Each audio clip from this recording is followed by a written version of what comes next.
Sahabat Kompas.com, beberapa waktu belakangan masyarakat dikejutkan dengan kasus pembunuhan terhadap anak berumur 11 tahun yang dilakukan oleh dua remaja di Makassar, Sulawesi Selatan. Mengutip dari Kompas.com, motif pembunuhan didasari karena pelaku terobsesi dengan situs jual beli organ tubuh manusia yang menawarkan harga mahal di internet. Komersialisasi organ tubuh manusia sendiri cukup sering kita dengar. Bahkan, banyak anak muda yang tergiur untuk menjual ginjalnya agar mendapatkan imbalan sejumlah uang.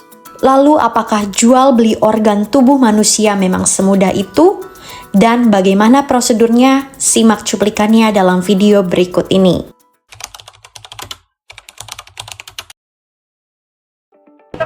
Baik, jadi memang masyarakat perlu tahu bahwa di internet itu menawarkan penjualan organ misalnya di luar negeri.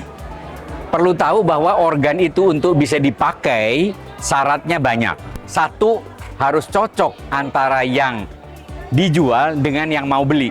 Satu, itu pemeriksaannya tidak sederhana, kompleks.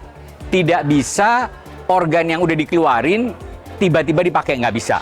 Jadi yang namanya penjualan organ, kalau misalnya saya mau menjual organ ke negara tertentu, maka saya harus datang ke negara tersebut. Diperiksa dulu labnya, begitu ada orang yang cocok, maka saya harus diambil ginjalnya atau organ apapun di kamar operasi dan dalam waktu yang bersamaan ditransplantkan ke orang lain. Tidak akan pernah terjadi organnya diambil di tempat bukan rumah sakit dan dikerjakan di hari yang berbeda. Karena setiap organ itu mempunyai waktu yang sangat pendek. Contoh, ginjal itu paling lama 6 jam. Sejak dikeluarkan harus dipakai dan harus dulu memenuhi syarat cocok. Jadi tidak bisa saya ambil organnya orang, tanam ke orang lain. Langsung ditolak. Bahkan orang yang nerima pun bisa langsung meninggal karena dapat sesuatu yang tidak sesuai. Jadi tolong media bantu betul bahwa masyarakat kita ngerti untuk mendonorkan ada prosedur yang tidak sederhana.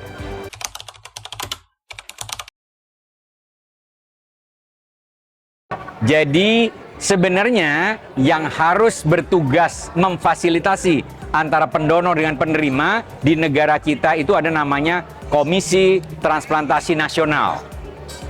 Sudah ada aturannya, sudah ada pemimpinnya, tetapi struktur organisasi sebagai suatu badan belum berjalan.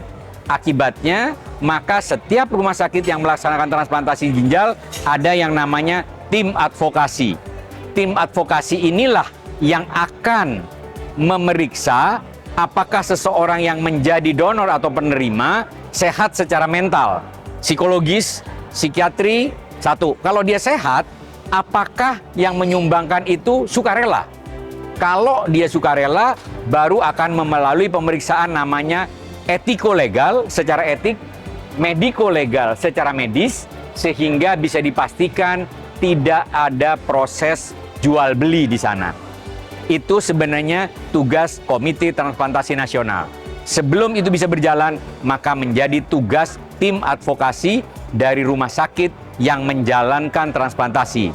Itu kenapa setiap rumah sakit yang akan melakukan transplantasi harus mendapat izin terlebih dahulu dari Menteri Kesehatan, baru boleh melaksanakan. Karena ketatnya proses-proses itu.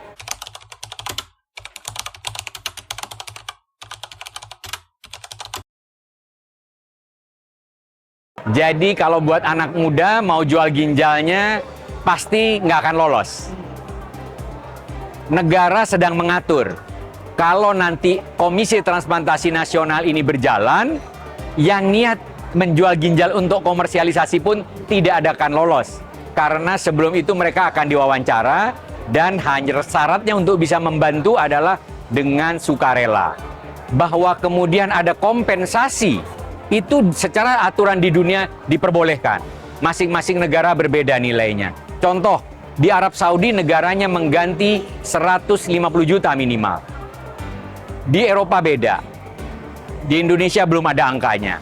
Tapi kemudian itu kita harus menuju ke sana. Supaya kita bisa meningkatkan keinginan orang-orang yang mau menjadi donor secara sukarela dan juga membantu orang-orang yang membutuhkan ginjal tetapi tidak mempunyai donor dari teman-teman atau keluarganya.